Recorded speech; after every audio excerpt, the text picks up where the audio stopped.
Hello, welcome to our Solutions to Grow brought to you by Canyon Professional Development. And welcome to our social media. We love connecting with our constituents, and these are a great way to make those connections. Just capture those QR codes and you'll be linked up with us. We're constantly adding new material and look forward to sharing with you. Our session is entitled Small Groups, Big Learning Opportunities. And hi, I'm Cece Bosma. I'm so excited to share with you what I've learned about small groups, both during my time in the classroom, as well as in my outdoor education experiences, as well as more recently with some cutting edge research that I've been able to utilize and see where trends are taking us and what really is going to work best for our students and for ourselves in our classroom. So as we get thinking about this, I want you to consider an intention. And this quote comes from Dr. Deepak Chopra, and it states that the power of intentions sets our energy in motion. It acts like a compass that directs our thoughts and actions. And I find it helpful that when I begin a learning endeavor, to set an intention that will help me focus on learning. I am often distracted by the millions of other big and little to-dos. I also often let my inhibitions get the best of me, and I don't fully commit to the learning experience. Setting intentions is a rather subconscious endeavor. It floats somewhere between the conscious and the subconscious. And even if you don't think about intently about what your intentions are, again, you have made it and it is there in the periphery, and it will influence your learning experience. So what might those intentions look like? Perhaps I give myself permission to try something new, or I give myself permission to actively engage with these activities. Or perhaps it's just setting aside that time and setting aside those distractions and all those little things that want to come in and take over. And we're going to just give this space to ourselves a time to grow. We have a few mighty but important learning goals for our time together. And we want to learn how small groups can help us differentiate in our classroom, as well as support engagement, and looking at how formative assessment can come alongside and help us with that differentiation process. And then as well, build a positive learning environment. How do these small groups thrive in our classrooms? We're going to take a look at how we can encourage that student participation. And then finally, I'm going to leave you with the tools to create a plan of implementation, because intentions are good, but plans are even better.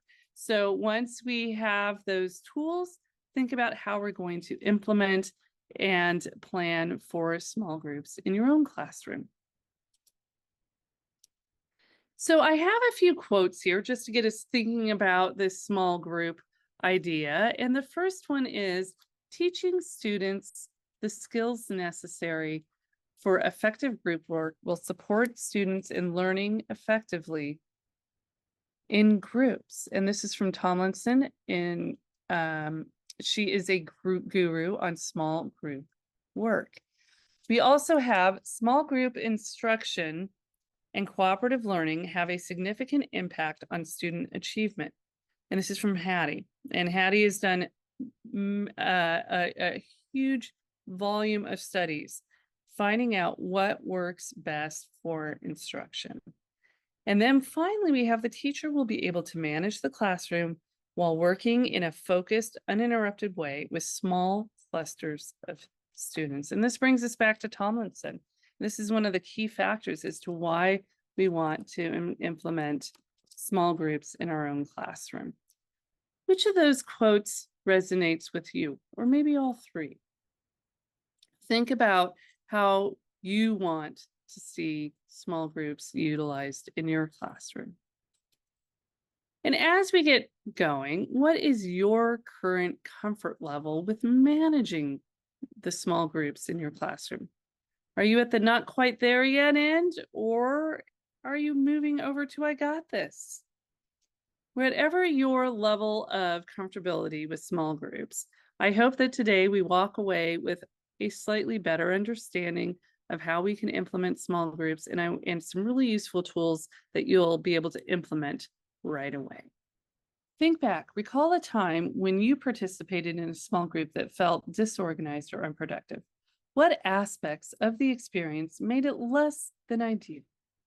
And just take a minute and reflect on this and jot down some of those ideas. And this will help with your planning later. Another key reflection here, of course, we have to have both sides of the paper, right? The maybe the not so hot and what's really working.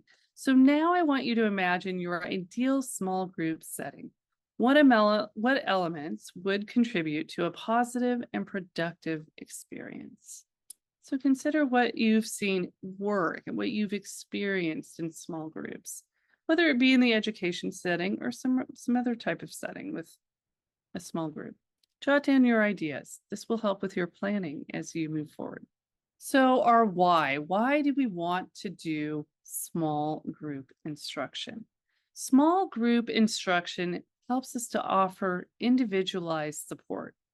Thoughtfully planned and implemented small group time allows teachers to meet individual needs. By working with a smaller group of students, educators can provide targeted support, address specific learning gaps, and tailor instruction to each student's unique requirements. It also will enhance peer collaboration. Small groups foster increased collaboration between peers. Students can engage in discussions, share ideas, and learn from one another. This collaborative environment promotes active participation and deeper understanding of the material. Small groups are also a great way for easy differentiation. In small groups, teachers can differentiate instruction more effectively. They can adapt their teaching methods, pace, and content to match the diverse needs of the students. This flexibility ensures that no student is left behind and that everyone has the opportunity to succeed. Small groups are a great way to engage students by building their confidence. Small group settings provide a supportive atmosphere where students feel more comfortable expressing their thoughts and asking questions.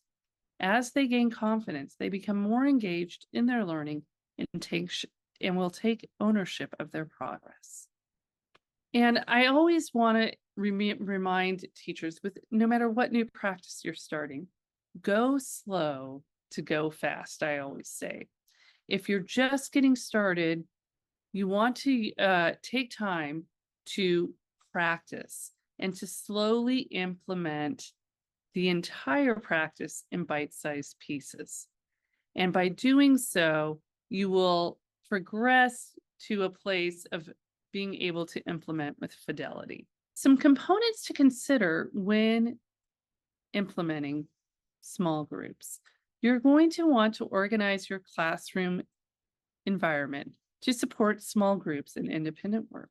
I know that a lot of classrooms have that U-shaped table where the small group happens, but if your classroom doesn't have it, it certainly doesn't mean that you can't do small groups. But think about what does that small group environment look like for you. Establish small group norms. Involve the students. What helps them learn? What distracts them from learning? Create an anchor chart. Perhaps you want to use workstations for what the other students are doing when you're working in small groups. And we're going to talk a little bit more about this as we go through. Introduce those workstations one at a time. Use that I do, we do, you do method. And create anchor charts to help students remember what the process is. Practice often before working with small groups. Perhaps you're going to use independent work. Create norms and anchor charts for that style of work as well. So you heard me say, hey, create some norms there a couple of times. Small group norms are best designed by the group using them. As teachers, we can guide that process and include our non-negotiables or must-haves. I like to start with what helps you to learn and engage with work. What gets in the way of your learning in class? And we gather those ideas from the students and turn them into positive working norms. And we can create an anchor chart so that we have an all agreed upon set of norms, as I like to call them, or rules that we're all going to follow when we engage in small group learning. I have a few examples here.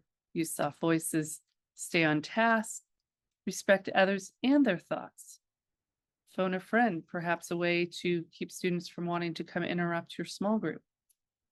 And do your personal best. Perhaps we're not looking for perfection, just give it a try. When it comes to small groups, the challenge is getting students to work independently of you. Break down the steps and model with practice. Also, build in a point of reflection. How did that practice go for you? What was working? What wasn't working? What do we still need to tweak? Reflect often. Teaching these behaviors is just as important as teaching the content. But we do have to teach the behaviors first in order to prepare them for learning content. When we think about small groups, how are we going to group our students? There are a couple of different ways.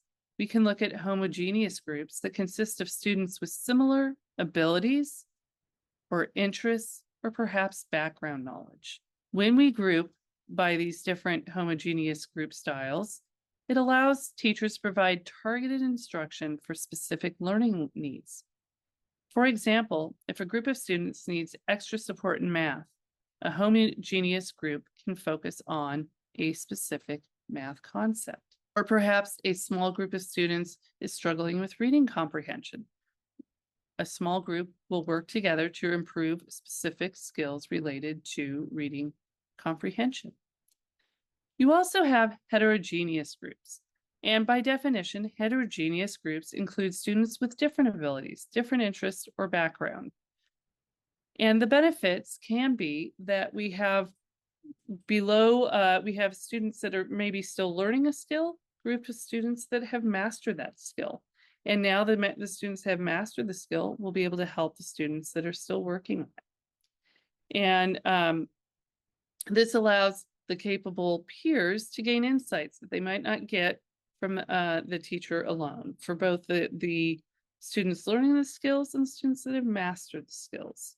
And maybe you just have students that are sort of at grade level. They aren't soaring in that particular skill and they're not falling behind, but it will help them to deepen their understanding by being able to share their perspective. Working in small groups helps students to learn to effectively communicate, helps them to build their empathy, and it challenges students to help each other. However, some frustrations may come out, and that's why we always want to keep our groupings fluid and flexible, because students change quickly and never at the same time. So while a certain group of students might be struggling with a skill, within a week or two, you're going to find that some of those students have gained the skills necessary to move on, and they can be moved out of that particular group and into a different group. So be sure to continually look at flexible grouping, combining both approaches of homogeneous and heterogeneous groups based on your needs at the time. When you think about the size of your groups, you might start with 2 or 3 students to a group. I would probably never do more than a max of 6 students in a group. So now we've talked through some of the logistics of setting up small group learning. Grab the management plan worksheet from the resources and plan how you will manage small groups. You will find in that resource a laundry list of all the things that you will want to make sure you plan for, from how the students transition between groups to what they do if they need help while you're working with a small group. There's quite a few different areas there that you can create a plan. Take time, and when you're ready, come back. When teachers do formative assessment effectively, students learn at roughly double the rate that they do without it. And that is from Dylan William, an educational expert who has done remarkable work in the area of using formative assessments. And so we're going to talk a little bit about formative assessments here. I hope that gets you thinking about it.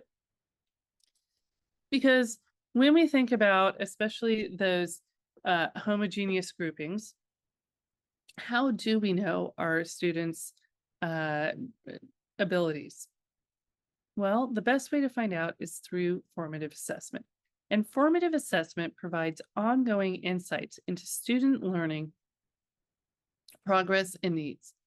They can be informal class discussions, quizzes, or maybe you have structured regular feedback sessions. These assessments allow for timely adjustments in teaching strategies. You want to collect and analyze the evidence, perhaps use a screener data and formative assessment evidence to identify students' strengths, weaknesses, and learning preferences. This evidence is crucial for forming effective small groups and planning explicit instruction. Understand where your students are starting from before assessing their growth.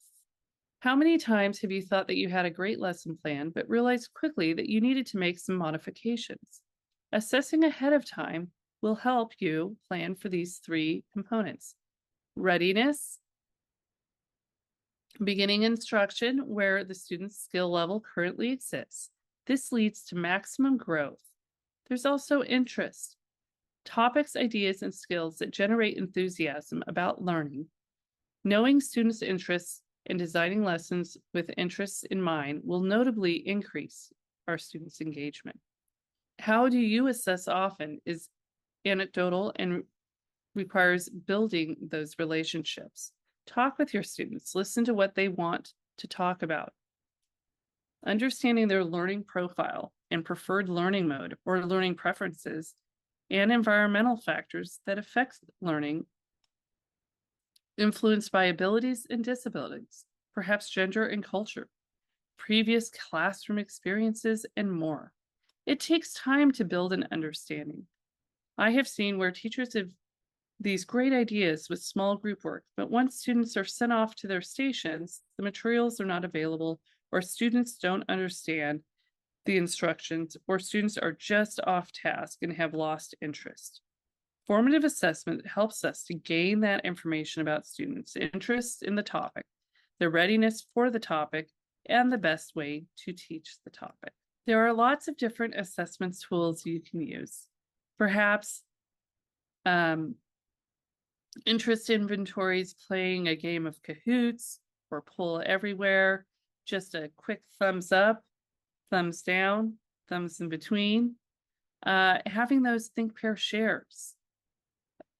Using a variety of methods of assessment informs you of their interests, provides writing samples to inform readiness, and in so doing, promotes metacognition, thinking and writing skills, and it most importantly will build your understanding of where your students are at so that you can create a small group experience that meets their needs. Process and procedures should be routine. The challenge comes with the material and the new learning. The rest of the space should be very, very predictable. So we want to keep it simple, create some space for student choice, build in reflective practice daily, and that can be built into formative assessment. Keep students accountable. Do they have something that they have to turn in, complete before the session is over? And always provide that structure and routine. So what are the other students doing? It could be that they are working independently, and those independent activities can be really quite easy to plan for.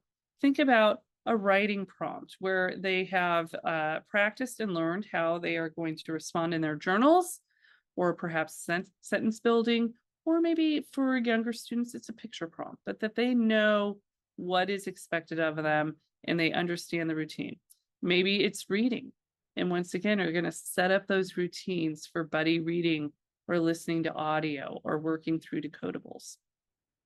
And then finally, we have technology. What a great tool. You know, we have apps galore out there. Nearpod and Edpuzzle are just a few to name. But there's lots of ways that we can have our students engaged in that independent work that helps them build a stronger understanding of the skills that are being taught.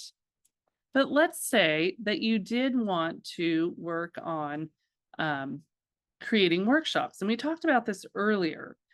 We're going to be assigning roles or specific responsibilities to each group member to promote collaboration and accountability.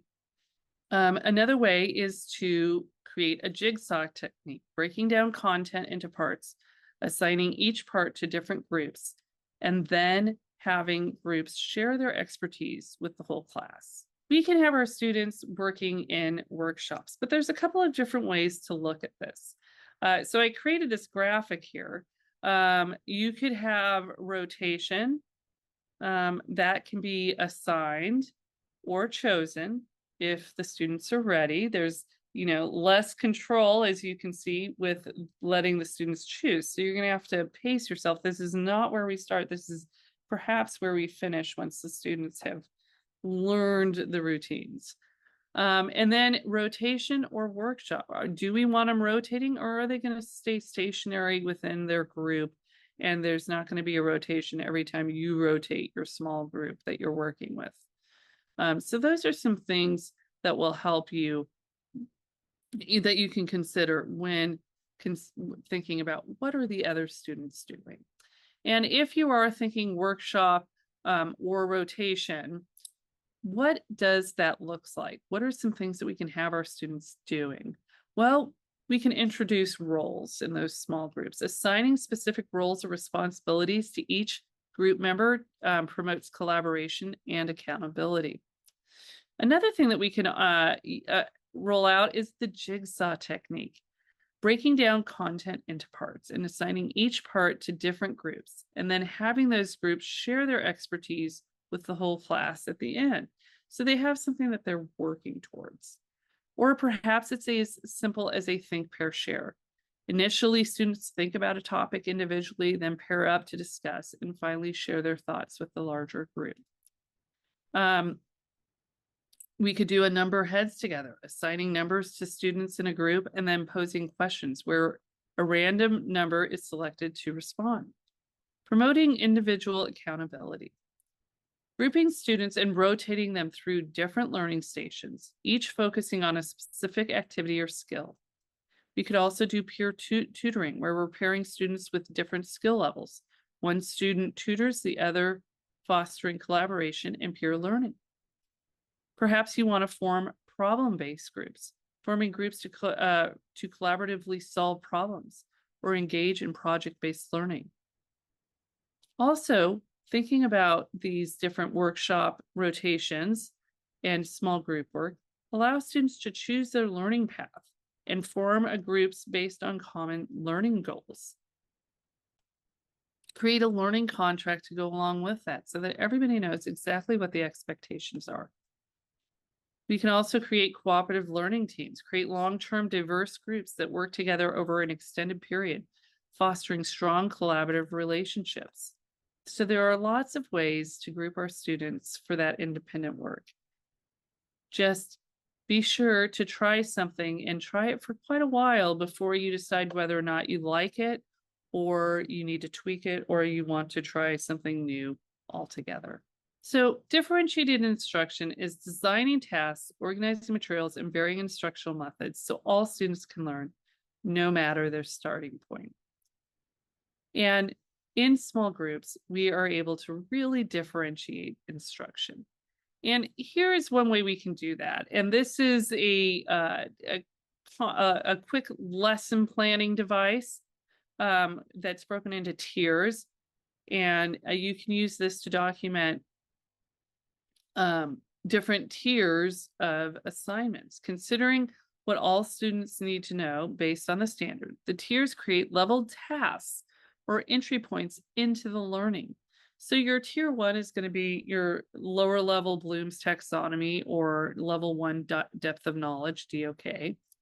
Tier 2 is your grade level students. And then tier 3 involves your they've mastered the concept and they're ready to move on. So we're going to create something a little bit more challenging, perhaps lengthier resources. So I want to show you what I was able to do with good old Chat GPT. So I typed in what I have up here in purple: determine the meaning of general academic and domain specific words or phrases in a text relevant to grade 4 topic or subject area. Create 3 different tiers of learning tasks for this standard. And so this is what ChatGPT spit out. For the tier 1, we're going to provide a short passage related to the grade 4 topic. Ask students to identify and underline general academic words and domain specific terms. Encourage them to use context clues and illustrations to understand the meaning. In tier 2, we're going to have an application of vocabulary. So in this activity, we're going to provide a list of words from the passage. Students need to create sentences using these words to demonstrate their comprehension, encourage creativity and relevance. And then in tier 3, we want to analyze and synthesize. So in this activity, provide a more extended passage with multiple instances of the identified word. Ask students to create a concept map that visually represents the relationship between these words and how they contribute to the overall understanding of the topic. And so in just a couple of minutes, I was able to come up with some differentiation tasks for this specific standard. And if you think about it, even for the for all 3, okay, well, it's asking for, a list of words, it's asking for this extended passage. All of these things can then also be generated through ChatGPT rather quickly, so that you can create that succinct lesson plan that stays on task with the standard that we are trying to teach, as well as keeps it a cohesive unit for our students, no matter what their entry point is. So now it's your turn to differentiate. Grab the differentiated lesson planner and try using some AI to help you quickly differentiate a plan for small groups concerning a lesson that you have coming up in your lesson plans. And when you're ready, come back. So now we've been able to look at what small groups are, how we're going to plan for small groups, what is the importance of using small groups and differentiation, and how we can use formative assessment to help us fine-tune how we create those small groups. So I want you to take one of these activities, and there is a choose one handout in the resources. Grab that resource, read through the different ideas, and choose one. There's a troubleshooting scenario, an outside the box thinking scenario, a dream team scenario, and differentiation scenario. Read through each of those, whichever one resonates with you the most. Choose that and work through that scenario. How would you respond to that scenario to just get you thinking a little bit more about how small groups might fit in to your classroom? And I encourage you, even if you're working on this solo here, take that scenario and take it back to your fellow teachers. Find out what they might do in a similar situation. So now it is time for reflection. What are your takeaways? And it's not just reflection now that we've come to the end of this video, because one of the last things that I leave you with is a reflection resource. So once you've been able to implement this in your classroom and you've gone through the process of implementing the procedures and the plans, and then you've gotten to where you're actually doing small group instruction with your students, take the time to use that reflection document and work through some of those questions to help you fine-tune your small group instruction. I hope you found our time together valuable. And we did cover how we can use small groups to boost differentiation, as well as help with engagement, thinking about how formative assessment plays into small group formation, and then helping us to think about how we can build that positive learning environment for our students, whether it be in workshop, independent work, or small group rotation. So you've got your planning documents. It's time to implement. Start thinking about what small parts you're going to implement first, and then next, and how the review is built in. I wish you great success with your small groups. And this is our why: to empower, educate, and inspire our community so that they take action to fulfill their purpose and serve others.